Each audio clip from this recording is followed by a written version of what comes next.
Traders point நண்பர்களுக்கு சிறப்பு வணக்கம். நம்ம டிஸ்க்ளைமர் எடுத்துக்கிறோம். நம்ம செபி ரிஜிஸ்டர் அட்வைசரோ ஆர்ஐவோ கிடையாது. நம்ம இங்கே பேசக்கூடியது எல்லாமே தகவலாக மாத்திரமே பார்க்கப்பட வேண்டும். இது யாருக்கும் முதலீடு சம்பந்தமாகவோ பங்குகளை வாங்கவோ விற்கவோ நம்ம எந்த ஆலோசனையும் கொடுக்கப்படல. எல்லா தொழிலையும் ரிஸ்க் இருக்கும். ரிஸ்க் புரிஞ்சுட்டு எச்சரிக்கையோட தொழில் செய்யும்போது எல்லாமே நல்லா இருக்கும். நம்ம ஆதரிக்கிற அனைத்து நல்ல உள்ளங்களுக்கும் நன்றி. வளமுடன் வாழ்க. நண்பர்களே, நம்ம இந்த பதிவில் நிஃப்டி 50 2024-25க்கு Q1 ரிசல்ட்டை பேஸ் பண்ணியான லெவலும் Q2 ரிசல்ட்டை ப்ரொஜெக்டட் லெவல்ஸையும் நம்ம வந்து பார்ப்போம். ஆரம்பத்திலே நம்ம கன்ஸ்ட்ரெயின்ட் சொல்லிடுறோம். இன்னும் 5 கம்பெனிக்கான ரிசல்ட்டு வரல. 45க்கு தான் வந்திருக்கு. அதனால இது வந்து பார்த்தோம்னா ஒரு 50 பாயிண்ட்டும் 100 பாயிண்ட்டும் டிஃப்ரென்சஸ் இருக்கிறதுக்கான வாய்ப்புகள் இருக்கும். இது வந்து நம்ம புரிஞ்சுக்கிறோம். ரெண்டாவது, இந்த லெவல்ஸ் வந்து கண்டிப்பாக இந்த லெவலோட ஹை அண்ட் லோக்கு தான் வந்தே ஆகணுமா அப்படின்னு சொன்னால் அப்படிலாம் இல்லை. அடுத்த குவார்ட்டருக்கான ரிசல்ட் நல்லா பாசிட்டிவாக இருக்கும்னு ஃபீல் பண்ணாங்கன்னா கீழே இறக்காமல் மேலே ஏற்றிட்டு போவாங்க. இதை ஒரு சைடுவேஸாக வச்சுக்கிட்டு அப்படியே மேலே ஏற்றி போகிறதுக்கும் வாய்ப்பு இருக்குது. அதே சமயத்தில் இவங்க வந்து வார் போட்டாங்கன்னா கீழே எந்த லெவலுக்கு இறங்க போகுது அப்படிங்கிறதுக்கு நம்மளுடைய மார்க்கை பார்த்துக்குவோம். ஸோ இப்போ இந்த இடத்துல வந்து இந்த 45 கம்பெனி ரிசல்ட் பப்ளிஷ் ஆனதுக்கான லெவல்ஸ் என்ன வந்திருக்குன்னா 24,265. அது ஒரு மேக்ஸிமம் ஒரு ரேஞ்சு. அந்த 24,265லேருந்து 23,039 வரைக்கும் ஒரு ரேஞ்சு. அதுக்கடுத்து கீழே உடச்சி இறங்கினான்னாக்கா 20,335லேருந்து 18,601 வரைக்குமான ரேஞ்சு. இப்போ இவன் வந்து 20,335 டு இந்த லெவலுக்கு வரப்போறானா அப்படிங்கிறதெல்லாம் நமக்கு வந்து உறுதியாக தெரியாது. ஏன்னா இந்த லெவல்லையே அவனுக்கு வந்து ஒரு பெரிய லெவலில் இருக்குது. நம்ம அடுத்த குவார்ட்டருக்கு ஏற்றுருவோம் அப்படின்னு சொன்னான்னா ஏற்றலாம். ஈவன் 23,039க்கே வரணுங்கிறதுக்கு அவசியம் இல்லை. நம்ம இந்த இடத்த கீழே இவ்வளோ தூரம் இறக்கி விட்டோம், அதனால திருப்பி மேலே ஏற்றுவோம்னு சொல்லிட்டு ஏற்றலாம். நான் என்ன பண்ணேன், நான் வந்து டிடிஎம் பேஸ் பண்ணி திருப்பி 50 கம்பெனியில் 45 கம்பெனிக்கு ரிசல்ட் வந்திருக்கிறதுனால டிடிஎம் பேஸ் பண்ணி அதுக்கோட வேல்யூ நான் போட்டுக்கிட்டேன். அது இங்கே ப்ரொஜெக்ட் ஆகாது. காரணம் என்னென்னா வேல்யூ போட்டுட்டு மார்க் பண்ணிட்டு அதை அழிச்சு விட்டுட்டேன். நான் காமிக்கணும்னா திருப்பி கொஞ்சம் நிறைய வேலை இருக்குங்கிறதுனால நான் வந்து ஒரிஜினலாக நான் அப்படியே வச்சுக்கிட்டேன். சரி, இப்போ நம்ம வந்து இங்கே என்ன பண்ணுறோம், இந்த சிவப்பு கலர் வந்து ப்ரொஜெக்டட், ப்ளூ கலர் வந்து இந்த குவார்ட்டருக்கான ரிசல்ட் ரேஞ்சும், சிவப்பு கலர் வந்து நெக்ஸ்ட் குவார்ட்டருக்கான ரேஞ்சு.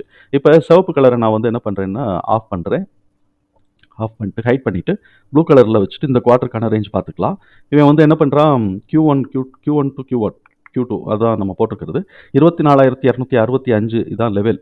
45 கம்பெனிக்கு அவன் கொஞ்சமாக அப்படி கொஞ்சமாக மேலே ஏறிட்டு திருப்பி வந்து உடச்சி கீழே இறக்கிட்டு இருக்கிறான்னா லெவல் வந்து 23,039 வரைக்குமான வாய்ப்புகள் இருக்குது. இது வந்து இந்த ரேஞ்ச் வந்து இருக்குது. இதில் எங்கே வேணாலும் அவன் சப்போர்ட் எடுத்து போகலாம். அவன் நடுவில் மிட் பாயிண்ட்லேயே நான் போகிறேன், இது ரெண்டுத்துக்கான மிட் பாயிண்ட்லேயே நான் உடச்சி சப்போர்ட் எடுத்துகிட்டு மேலே திருப்பி நான் ஏறுறேன்னு சொல்லலாம், இல்லை நான் கீழே வரேன்னு சொல்லலாம். இந்த மிட் பாயிண்ட்டை உடைக்காத வரைக்கும் இந்த லெவலோட அப் ட்ரெண்டில் தான் இருக்குன்னு அர்த்தம்.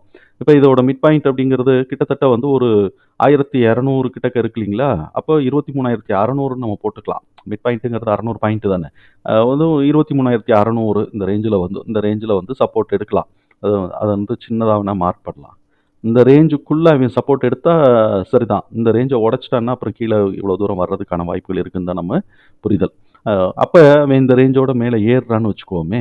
ஏறுறான்னா நெக்ஸ்ட் குவார்ட்டரை பேஸ் பண்ணி தானே அவன் ஏற முடியும். அப்போ நெக்ஸ்ட் குவார்ட்டருடைய ப்ரொஜெக்ஷன் என்ன இருக்குது, டிடிஎம்மை பேஸ் பண்ணி ப்ரொஜெக்ஷன்ஸ் என்ன இருக்குது அப்படின்னு சொன்னாக்க 25,256. இதுவும் டென்டேட்டிவ் தான். ஏன்னா 45 கம்பெனி ரிசல்ட் வந்ததை பேஸ் பண்ணி தான் நம்ம போட்டுக்கிறோம்னா ஒரு 5 கம்பெனிக்கு வரல. அது எவ்வளோ வெயிட்டேஜ் கொடுக்குதுன்னு தெரியாது.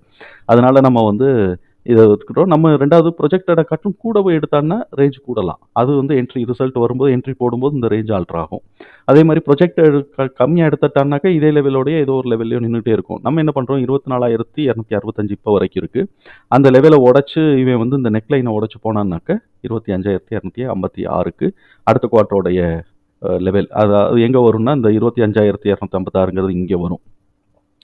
இங்கே வந்து 26,000 சொச்சம் இங்கே வரும், 25,000 சொச்சம் இங்கே வரும். அப்போ அதை பேஸ் பண்ணி நம்ம எல்லாத்தையும் மார்க் பண்ணிட்டோம். அவன் கீழே இறங்கினான்னா 22,206 அந்த ரேஞ்சுக்கு நம்ம வந்து வந்து அடுத்த குவார்ட்டருக்கு அவன் சரியாக செய்யலைன்னா இவ்வளோ தூரத்துக்கு இறக்கி விட்ருவாங்க, இல்லாட்டி இவ்வளோ தூரத்துக்கு மேலே ஏற்றி விட்டுருவாங்க.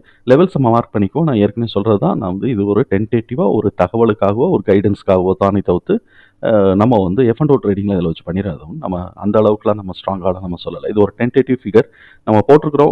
இது ஒரு முயற்சி தான். எந்த அளவுக்கு வருதுங்கிறத பார்த்துக்கலாம். தகவல் நமக்கு பயனுள்ளதாக இருக்கும் நம்புறேன். தகவல் பயனுள்ளதாக இருந்ததுன்னா சங்கருக்கு ரொம்ப சந்தோஷம் தான். நம்மளை ஆதரிக்கிற அனைத்து நல்ல உள்ளங்களுக்கும் நன்றி. வளமுடன் வாழ்க. நண்பர்களே, நமக்கு இந்த வீடியோ பிடிச்சிருந்துச்சுன்னா லைக் பண்ணுங்கள். நண்பர்களுக்கு உதவியாக இருக்கும்னு நினச்சா ஷேர் பண்ணுங்கள். சொந்தம் தொடர சப்ஸ்கிரைப் பண்ணுங்கள். நன்றி நண்பர்களே.